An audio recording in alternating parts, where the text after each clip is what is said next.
আল্লাহ কোনো প্রাণীকে তার সামর্থ্যের বাইরে কোনো বোঝা দেন না। সূরা আল বাকারা আয়াত 286।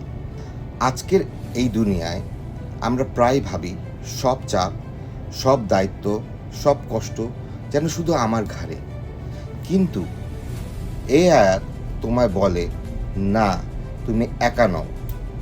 আল্লাহ জানেন তোমার সামর্থ্য কতটুকু, এবং তিনি কখনো এমন কিছু দেন না যা তুমি পারবে না সামলাতে।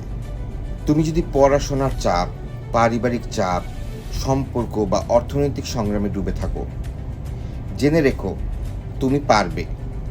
কারণ আল্লাহর উপর বিশ্বাস রেখেই তোমার এই পরীক্ষায় আল্লাহ তোমাকে ফেলেছেন।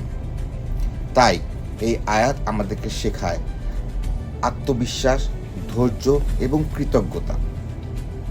প্রতিটি দায়িত্ব শেষে যেমন আছে মুক্তি, প্রতিটি চাপের মাঝেই আছে সমাধান। আমরা আশা করি এই আয়াতটা আমাদের জীবনে অনেক উপকারে আসবে এবং এটা আমাদেরকে সাফল্যের দিকে এগিয়ে নিয়ে যাবে। আমিন।